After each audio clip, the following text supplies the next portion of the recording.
war a wax problème actualité pour vous rassurer nekk ñu fi tey pour tontu kenn nekk ñu fi tey pour polémiquer kenn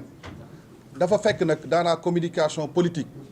la manipulation fait partie de la communication politique ñi jàng communication politique des fois dañ naan léeg-léeg faw nga manipuler damay rappeler rek en 2019 bi l'observateur bindee ne Tullow Oil moo jox Ousmane Sonko 195 millions loolu ñëpp xamoon na ne manipulation la mais manipulation boobu lu mu néew yàq na xelu ñeneen ñi loolu moo tax léeg-léeg quand tu fais de la communication politique bu nit génnee di manipuler da ngay ñëw pour déconstruire maanaam nit bu génnee di fen da ngay ñëw nga ne lii kat dafa war ak dëgg tey loolu mu ñu indi fii en toute vérité et en toute responsabilité gis nga problème mu bor bi dette cachée bi dafa am ñeenti dimension dafa am benn dimension boo xam ne c'est politique parce que ñi nekkoon si réew mi dañoo taataan baatu askan yi bañ jox leen ñu def loo xam ne askan bi yëgu ko parce que bi ñuy leb bor bi askan bi yëgu ko te xaalis boobu bi ñu ko lebee ba pare fi ñu ko dugal amul benn intérêt boo xam ne askan bi gis na fa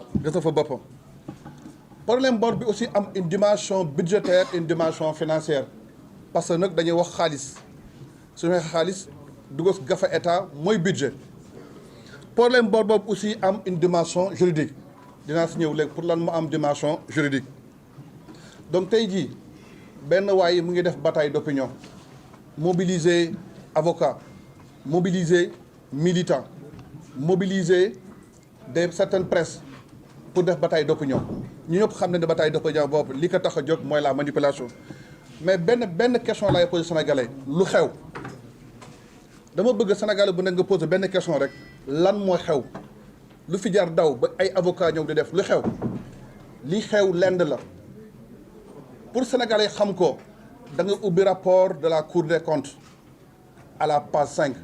dafa benn phrase bu doy daal bu fi dama koy lire en français tekki ko dañ ne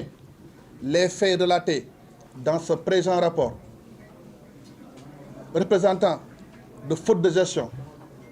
de fait ou d'infraction pénale seront l'objet de déférés et de référés dañ ne lépp lu Cour des comptes càmbar si biir rapport bi benn mu nekk nit koo xam ne da nga laal xaalis état waroo ko laal loolu mooy la gestion de fait wala faute de gestion nga détourné xaalis Sénégal wala infraction pénale mooy escroquerie souscription sur les deniers publics feront l'objet de référés et de déférés loolu moo leen tiital parce que rapport bi kat mu ngi pôle judiciaire financier donc loolu mooy xew moo tax ma ne affaire de dette dafa am dimension politique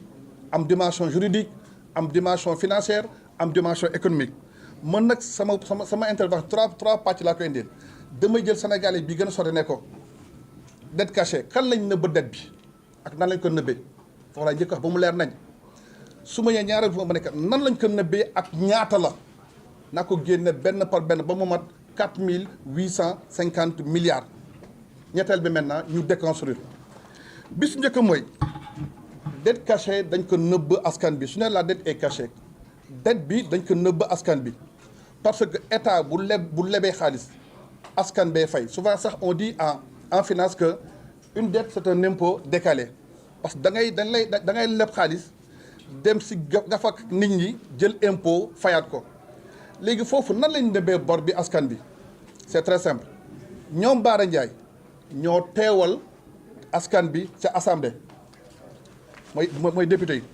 te amul benn bor bu état bu Sénégal war a jël si ndaw du Sénégal te jaarul assemblée ba assemblée tàmbali nekk jox naa la ndigal naa la wax ni ñu joxe ndigal foofu nag dañoo violer ñaari loi ak 5 décrets d'application dañoo njëkk a violer la loi sur le code de transparence dans la gestion des finances publiques ñaareel ñu violer la loi organique relative à la loi des finances bu 2020 bi violer 5 décrets d'application mooy décret bi nga xam ne c'est lié à la comptabilité nationale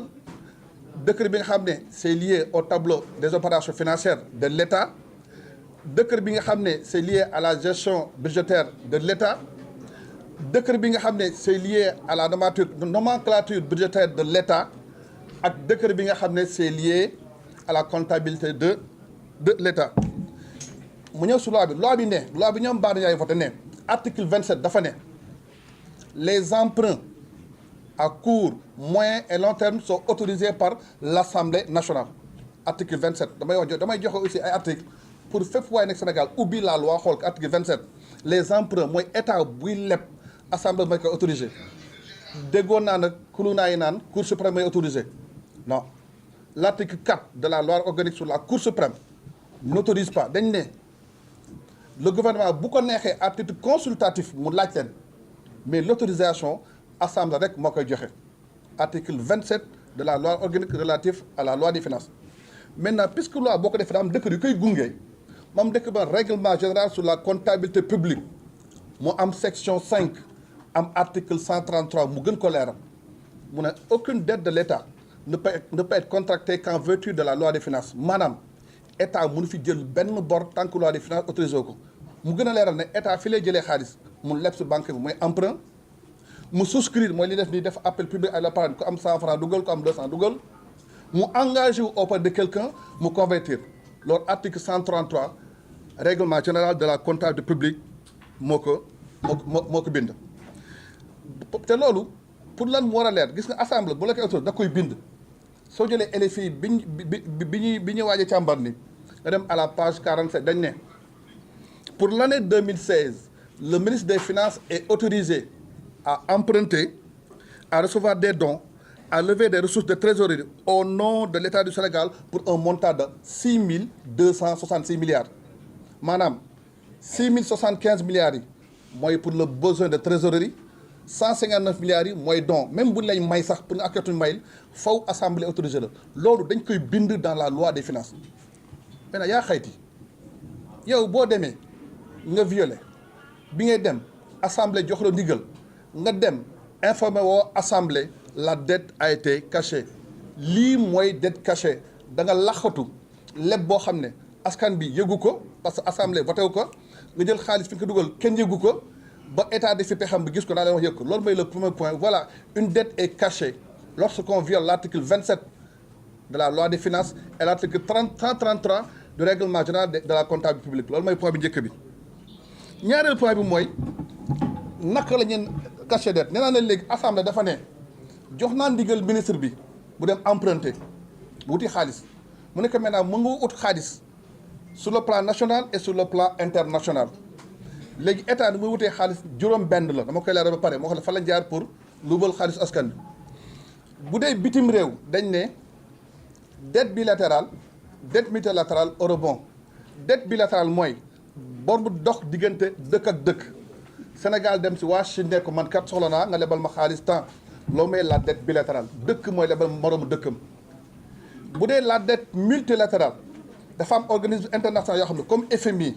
comme Banque mondiale comme BOAD Sénégal dem ne kat bëgg naa ngeen lebal ma xaalis loolu mooy la dette multilatérale bi si ma jëm mooy eurobond comme appel public bi ñu def ñu def ko à l'étranger def ko en dollar def ko en euro bépp nit bu nekk sa àdduna mu nga mën lebal xaalis Sénégal ñett yi la ñuy lebee à l'interna à l'extérieur bilatéral multilatéral eurobond léegi état ñëw à l'intérieur maintenant bu ñu nee à l'intérieur dafa nekk dans la zone UEMOA du Sénégal rek parce que Sénégal dafa bokk kuréel boo xam dëkk bokk yeneen juróom-ñaari dëkk mooy Bénin Burkina Côte d'Ivoire Guinée-Bissau Mali Niger ak Sénégal Togo mooy UEMOA léegi Sénégal buy leb à l'intérieur dafa am bon du trésor c'est-à-dire bon du trésor état mu koy jaay benn bu nekk 1 million soo ko bëggee lebal benn bon 1 million lay jar wala obligation du trésor benn obligation du trésor muy jël 10 000 francs wala nga def emprunt bancaire nga dugg ci banque yi gars yi lebal la xaalis juróom-ñaar yaa ngi est-ce que xam nga fan la gars yi jaar ba jël 4 850 milliards yi à peu près emprunt bancaire loolu moo tax bi Cour des comptes génne son rapport en février première conférence de presse bu APR ñu ne pour lan ñu siy boole l'emprunt bancaire le 13 xaw ma le 14 février seen première conférence de presse dañ ne pour lan ñu siy boole emprunt bancaire parce que xamoon nañ ne njombe bi si emprunt bancaire bi la nekkoon léegi rapport Cour des comptes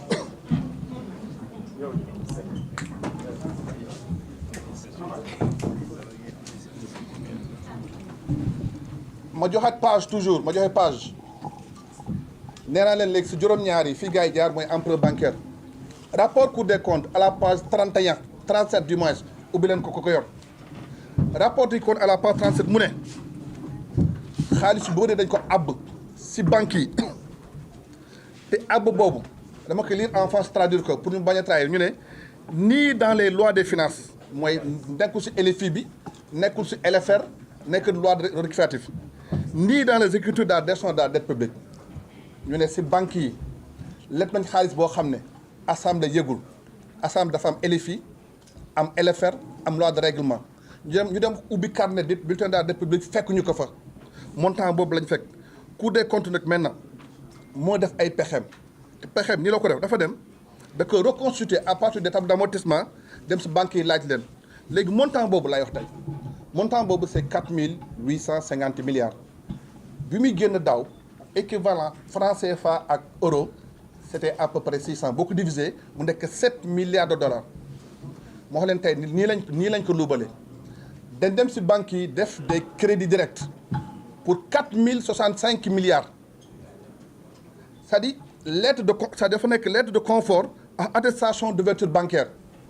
amaana moo nga ko def sax après nga dem yëgal ko assemblée parce que entre LFI et LFR mu nga fa xaalis diggante bi supposons daaw ñoom Cheikh Bara ñu ngi voté LFI bi décembre 2024 ñu def LFR bi en juin 2025 mais diggante bi mënu nga leb xaalis boo xam ne nekkul ci loi des finances initiale mais da ngay dem nga dugal ko dans la LFR ñoom ñu leb entre 2019 2025 crédit direct lettre de confort ak attestation de couverture bancaire 4065 milliards. Rapport Cour des comptes à la page 38 tey léppay leer tey deuxième bi mooy les certificats nominatifs d'obligation foofu nag dañoo tiré 75 certificats nominatifs d'obligation ma leeral ko léegi soo déggee appel public à l'épargne bii passé Sénégal dafa ne dama soxla woon 300 milliards Sénégal am 450 milliards benn obligation ñu koy jaayee 10 000 francs nit mun a lebal Sénégal 10 000 kii 100 000 kii 50 000 mais obligation boobu amul tur c'est au porteur banque ba lay koy enregistré parce que il faut que ñu xam la may CNO certificat nominatif d'obligation supposons mu am benn sénégalais boo xam ne li mu lebal état dafa bëri mu nekk 2 milliards te état bu lay def obligation dafa la naan dama la ko remboursé 3 4 ak 5 ans kooku ne état man kat sama 2 milliards yi dama bëgg nga xaatim benn papier ne amel nga ma 2 milliards bu ko defee man ma jël sama 2 milliards dem si benn banque ne état lebal na ma 2 milliards entre 2019 et 2023 75 certificats nominatifs d'obligation lañ def te li si gën a doyaay mooy yaa xayti boo demee bay def certificat nominatif d'obligation na fekk mu nekk nit koo xam ne lebal na sax état obligation mais dañuy fekk koo xam ne état oto la ko amel defal ko say non loolu c'est pour un montant de 546 milliards jeexul de loolu créel état 59 milliards d'intérêt parce que tey jii man su ma ñëwee si banque ne ko état dafa war a fay 2 milliards mais dans 3 ans banque bi ma jox 2 milliards damay jox 1 milliard 900 maintenant 2 milliards ba banque bi def si intérêt yu état di fay donc les certificats nominatifs d'obligation c'est 564 milliards intérêt yi si tegu nekk 59 milliards bii mujjee mooy des substitutions de débiteurs c'est vrai que sunu biir état soo dans si ñëw après LFI am na emprunt rétrocédé état mun na ñëw jël agence boo xam ne si moom la bokk mu leb xaalis jox ko loolu mun na nekk mais bii substitution de débiteurs dañoo jël ay entreprises yoo xam ne ils sont dans le privé ñu leb yoo xam ne état moo ko garanti loolu ça fait 20 entreprises soo ko boolee muy 238 milliards li may wax ni à la page 37 à la page 38 à la page 37 38 rapport Cour des comptes les crédits directs 4065 milliards les certificats nominatifs d'obligation 546 milliards plus 59 milliards d'intérêts les substitutions de débiteurs 239 milliards lii lañ nëbb lii lañ leb nëbb ko assemblée gisu ko assemblée yëgu ko ñu dem xool de bépp lu gisuñu ko waa Cour des comptes ñoo ko reconstitué mu ngi nii kon ñu naan tey loolu amul lii baa ngi nii bi si mujj mooy déconstruire dama gis waa ji bind Afrique au cœur ne dañoo changé ni ñuy calculer ma ne ko déet sëñ bi li ñu calculer moom changé ñoo ko fan yi sa dégg manipulateur naan pour la ñu si boole dettu yenn structure yi may leeral fii le secteur public dafa am ñaar dafa am administration publique am le secteur parapublic financier et non financier soo duggee dans l'administration publique mu am administration centrale am les collectivités territoriales am les structures sociales foofu leen dugal IPRES ak la caisse de sécurité sociale maintenant boo demee dans le secteur public ñu divisé que ñaar mu nekk organisme public loolu ku ko bëgg xam da ngay jël la loi d'orientation sur le secteur parapublic de 2022 ñu génnee ñaar mu am organisme public foofu lañ dugal les EPA établissements publics à caractère administratif les EPIC établissements publics à caractère industriel et commercial et les agents d'exécution nga dem au niveau des sociétés publiques mu am les sociétés nationales et les sociétés à participation majoritaire te bu ñuy calculer maintenant la dette du Sénégal dañuy jël la dette de l'administration centrale puis le secteur parapublic loolu ça n'a jamais changé ku mu intéresse bu ñu koy calculer ku mu intéresse da ngay jël le bulletin statistique de la dette publique bu 20 21 22 xam nga pour lan boobu ñoo fi nekkoon à la page 1 suñu calculer l'encours de la dette on met la dette de l'administration centrale dugal si la dette du secteur parapublic les règles de calcul n'ont pas changé. Ensuite maintenant l'autre élément mooy la méthode de calcul aussi n'a pas été évoluée donc man partie bi laa doon def en wolof damay def benn résumé en français rek wolof parce que wax naa dette bi nu ñu ko nëbbee wax naa aussi dette bi fa lañ jaar ba nu bëgg Sénégal le montant 4850 milliards ma def benn 5 minutes de résumé. Chers journalistes, c'est un honneur, un réel plaisir de vous recevoir pour une démarche de vérité et de responsabilité par rapport à cette notion de dette cachée.